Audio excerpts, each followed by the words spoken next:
5th is Cinco de Mayo, but it's also World Laughter Day.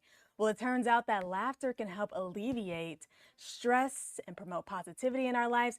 And who doesn't need more of that, honestly? Comedian, speaker, trainer, and now author Paul Oscincup has a new book, The Humor Habit, and it tells us everything we need to know about how to make life more productive in the funnest way possible. Hey, Paul. How are you doing today? Good. How are you? Great. So you worked with Google, you worked with the US Air Force, you even worked with Harvard to kind of teach people about the power of positivity and laughter and such. Is that where the idea behind the humor habit came from? Well, I've been kind of a self-proclaimed humor nerd my whole life. As a kid, I would make people laugh, and I always realized like, wow, there's something about this that draws people closer, and it's good for us. And even when I was in third grade, in Miss Temple's class, I was speaking when I wasn't supposed to, and she looked at me and she goes, Paul, you have diarrhea of the mouth.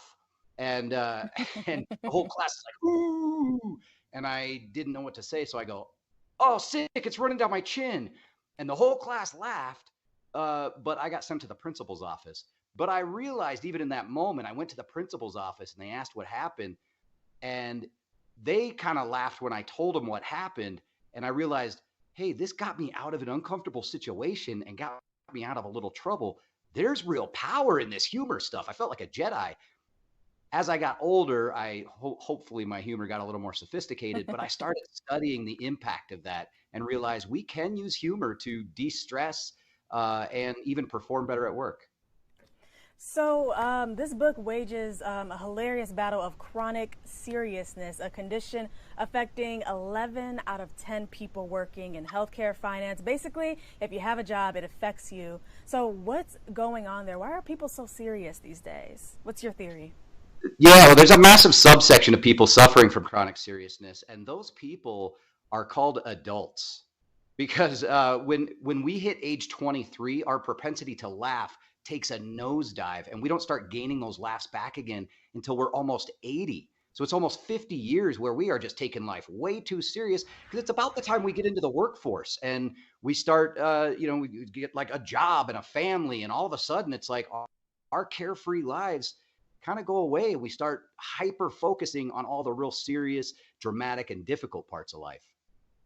So when it comes to like battling adulthood, right? Battling burnout and creating this stress-free culture, how does one go about creating that in their day-to-day life?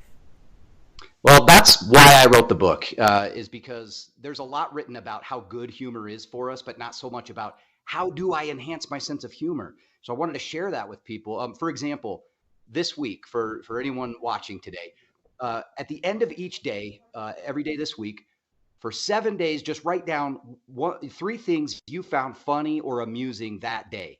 And people who did that just for a week uh, actually increased their overall happiness and decreased depressive symptoms for up to 6 months.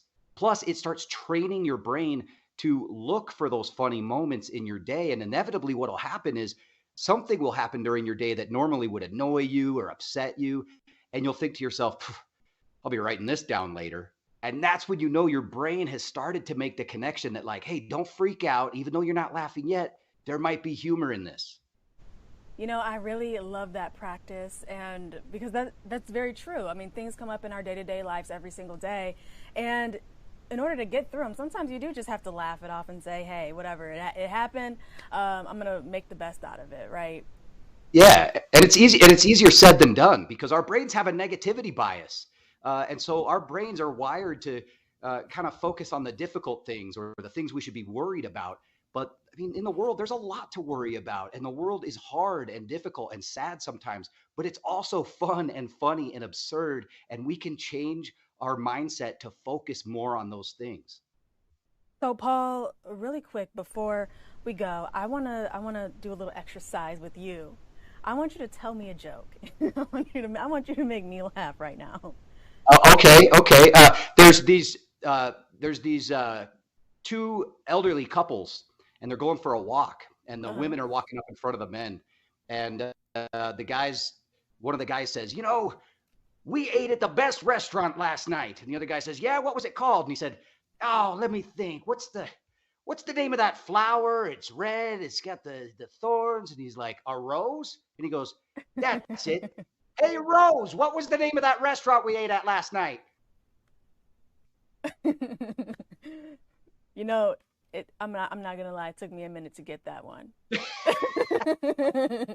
It's hard via Skype. Sometimes It is. over It is. technology, it's like a joke grenade. It takes a while to. It is. But for someone who's traveled to all these places and kind of have taught this philosophy, you know, you got your credit, okay? You got the credentials. They're there. And especially with this new book. So the book, tell us where it's available. It's available on Amazon.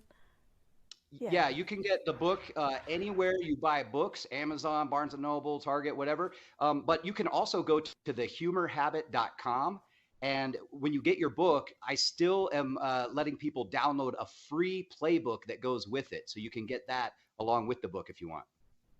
All right. Well, sounds good. Paul, thanks so much for joining us. And again, congratulations on your new book. That's huge. I'm super excited for you.